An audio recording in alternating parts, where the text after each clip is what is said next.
Okay, welcome back everyone. Today we are going to discuss about the recent task 2 that appeared in exam. It appeared on 6 July 2023. So let's take a look. Here we have our topic that students leave high school without learning the way how to manage money. What are the reasons and solutions of this problem? ਆਪਣਾ task 2 ਅੱਜ ਦਾ ਕਾਫੀ ਜ਼ਿਆਦਾ easy ਹੈ ਜੀ ਜਿਹੜਾ exam ਦੇ ਵਿੱਚ ਆਇਆ ਸੀ it is a reason and solution ਐਸੇ ਇਹਦੇ ਆਈਡੀਆਜ਼ ਮੇ ਬੀ ਲੱਭਣੇ ਥੋੜੇ ਜਿਹੇ ਟ੍ਰਿਕੀ ਹੋ ਸਕਦੇ ਆ ਜੀ ਬਟ ਇਹਨੂੰ ਰਾਈਟ ਡਾਊਨ ਕਰਨ ਦਾ ਤਰੀਕਾ and everything else it is quite easy so let's discuss. Okay, guys, here is our introduction that it is generally witnessed that nowadays learners who complete their secondary education do not have any knowledge about financial management. So ਆਪਾਂ simply ਲਿਖ ਦਿੱਤਾ ਹੈ ਜੀ ਉੱਥੇ ਲਿਖਿਆ ਸੀ ਕਿ ਜਿਹੜੇ leave ਕਰ ਦਿੰਦੇ ਨੇ ਸਕੂਲ ਦੈਟ ਮੀਨਸ ਲੀਵ ਕਰਨ ਵਾਲੇ ਓਬਵੀਅਸਲੀ ਕੌਣ ਹੁੰਦੇ ਨੇ ਜਿਹੜੇ ਆਪਦੀ ਸੈਕੰਡਰੀ ਐਜੂਕੇਸ਼ਨ ਕੰਪਲੀਟ ਕਰ ਲੈਂਦੇ ਨੇ ਜਾਂ ਫਿਰ ਸੀਨੀਅਰ ਸੈਕੰਡਰੀ ਐਜੂਕੇਸ਼ਨ ਵੀ ਆਪਾਂ ਕਹਿ ਸਕਦੇ ਹਾਂ. ਉਸ ਤੋਂ ਬਾਅਦ ਆਪਾਂ ਆਪਣੀ ਥੀਸਿਸ ਸਟੇਟਮੈਂਟ ਬਣਾਈਏ ਜੀ ਕਿ while there are many factors responsible for this issue, I state that some steps can be taken to tackle it. कि काफ़ी सारे फैक्टर्स इस चीज़ लिए रिस्पॉन्सिबल ने कुछ स्टेप्स लैके इसमें टैकल किया जा सकता है. Okay guys, so let's see our body paragraph 1. To begin with, young scholars do not know about managing money due to a number of causes. ये अपनी टॉपिक स्टेटमेंट है जी ये तो आप एग्जामिनर को कन्वे कर रहे हैं मैसेज के PP1 मेरा है regarding the reasons that why students do not know how to manage their money.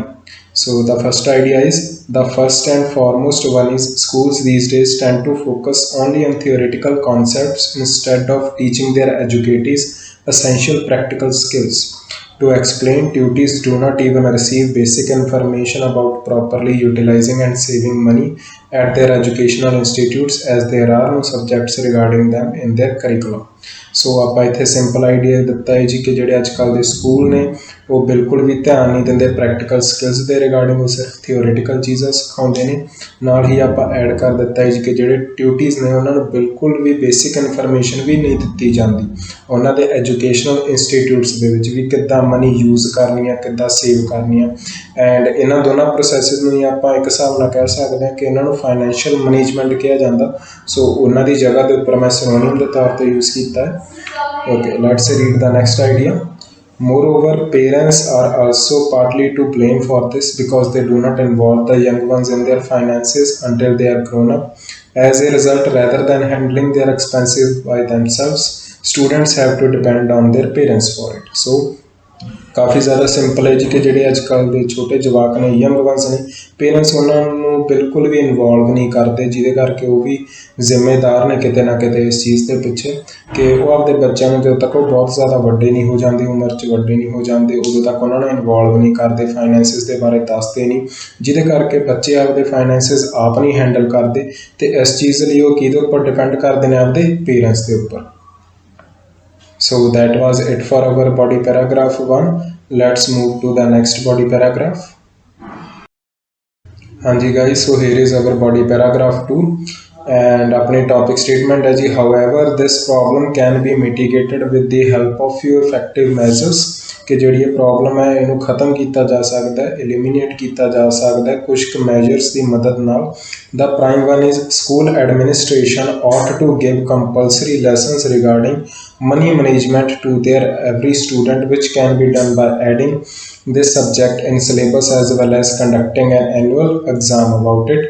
Therefore, most of the learners, even if they do not want to, will have to learn about it to pass their examination. So ਕਾफ़ੀ simple idea ਬਣਾਇਆ ਜੀ ਆਪਾਂ ਪਹਿਲਾਂ ਕਿ ਜਿਹੜੀ school ਦੀ administration ਹੈ school ਚਲਾਉਣ ਵਾਲੇ ਜਿਹੜੇ ਲੋਕ ਨੇ ਉਹਨਾਂ ਲਈ ਇਹ ਜ਼ਰੂਰੀ ਹੈ ਕਿ ਉਹ ਇਹਦੇ ਰਿਗਾਰਡਿੰਗ ਲੈਸਨਸ ਦੇਣ ਆਪਣੇ ਸਟੂਡੈਂਟਸ ਨੂੰ ਐਜ਼ ਵੈਲ ਐਜ਼ ਇਹ ਚੀਜ਼ ਉਹ ਕਰ ਸਕਦੇ ਆ ਜਿਹਦੇ ਜ਼ਰੀਏ ਸਿਲੇਬਸ ਦੇ ਵਿੱਚ ਇਹ ਸਬਜੈਕਟ ਨੂੰ ਐਡ ਕਰਕੇ ਅਤੇ ਇਹਦਾ ਐਨੂਅਲ ਐਗਜ਼ਾਮ ਕੰਡਕਟ ਕਰਕੇ. So therefore most of the learners even if they do not want to will have to learn about it to pass their examination. So that means ਕਿ ਜੇ exam ਹੋਣ ਲੱਗ ਗਿਆ ਜੀ ਇਹਦੇ ਬਾਰੇ ਤਾਂ ਲਰਨਰਸ ਨੂੰ ਇਹਦੇ ਬਾਰੇ ਪੜ੍ਹਨਾ ਹੀ ਪਏਗਾ ਚਾਹੇ ਉਹ ਜਾਣਨਾ ਚਾਹੁਣ ਜਾਂ ਨਾ ਜਾਣਨਾ ਚਾਹੁਣ ਇਹ ਉਹਨਾਂ ਲਈ ਮਜਬੂਰੀ ਬਣ ਜਾਏਗਾ.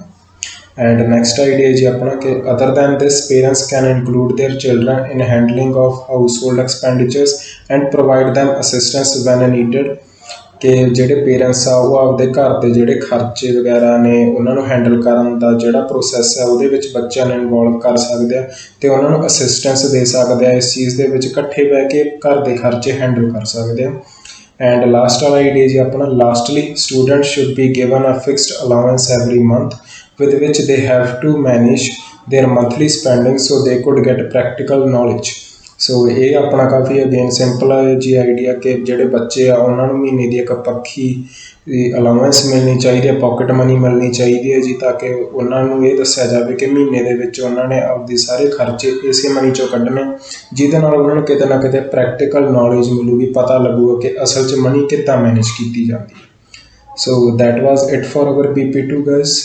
ਕਾਫੀ ਜ਼ਿਆਦਾ ਸਿੰਪਲਿਸਟਿਕ ਆਈਡੀਆਜ਼ ਨੇ ਜੀ। ਰੀਜ਼ਨ ਐਂਡ ਸੋਲਿਊਸ਼ਨ ਐਸੇ ਦੇ ਵਿੱਚ ਸੋਲਿਊਸ਼ਨ ਪਾਰਟ ਹਮੇਸ਼ਾ ਈਜ਼ੀ ਹੁੰਦਾ, ਜੋ ਵੀ ਤੁਸੀਂ ਰੀਜ਼ਨ ਲਿਖੇ ਨੇ BP1 ਦੇ ਵਿੱਚ ਉਹਨਾਂ ਦੇ ਹੀ ਤੁਸੀਂ ਸੋਲਿਊਸ਼ਨਸ ਆਫਰ ਕਰ ਦਿਓ, that is the best way. Because ਕਈ ਵਾਰ ਦੇਖਿਆ ਮੈਂ ਕੁਛ ਬੱਚੇ ਕੀ ਕਰਦੇ ਆ, ਉਹ ਸੋਲਿਊਸ਼ਨਸ ਕੋਈ ਹੋਰ ਪ੍ਰੋਬਲਮ ਦੇ ਦਿੰਦਾ, ਦੈਟ ਇਜ਼ ਰੋਂਗ।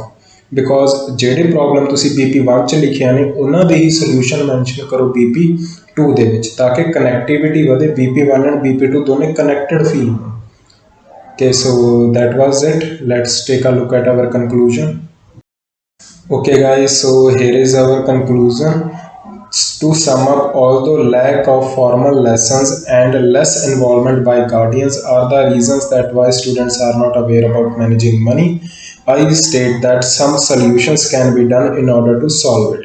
ਕਿ ਚਾਹੇ ਕਿ ਲੈਕ ਆਫ ਫਾਰਮਲ ਲੈਸਨਸ ਮਤਲਬ ਕਿ ਸਕੂਲ ਦੇ ਵਿੱਚ ਲੈਸਨ ਨਹੀਂ ਮਿਲਦੇ ਅਤੇ ਘੱਟ ਇਨਵੋਲਵਮੈਂਟ ਗਾਰਡੀਅਨਸ ਦੁਆਰਾ ਵੀ ਉਹਨਾਂ ਦੇ ਵਿੱਚ ਦਿਖਾਈ ਜਾਂਦੀ ਹੈ, ਇਹ ਕੁਝ ਕੁ ਰੀਜ਼ਨ ਨੇ ਜਿਨ੍ਹਾਂ ਕਰਕੇ ਸਟੂਡੈਂਟਸ ਅਵੇਅਰ ਨਹੀਂ ਹੈਗੇ ਮਨੀ ਮੈਨੇਜ ਕਰਨ ਦੇ ਰਿਗਾਰਡਿੰਗ, ਅਤੇ ਕੁਝ ਕੁ ਸੋਲਿਊਸ਼ਨ ਕੀਤੇ ਜਾ ਸਕਦੇ ਮੇਰੇ ਅਕੋਰਡਿੰਗ ਇਸ ਚੀਜ਼ ਨੂੰ ਸੋਲਵ ਕਰਨ ਵਾਸਤੇ। So that was it. Once again ਆਪਣਾ ਕਨਕਲੂਜ਼ਨ ਜੀ ਡਿਟੋ ਆਪਣੀ ਆਂਸਰ ਸਟੇਟਮੈਂਟ ਦੀ ਕਾਪੀ ਹੈ ਜੀ। ਸੋ ਦੈਟਸ ਵਾਈ ਇਹ ਬਹੁਤ ਈਜ਼ੀ ਹੋ ਜਾਂਦਾ ਸਾਰਿਆਂ ਦੇ ਲਈ ਲਿਖਣਾ।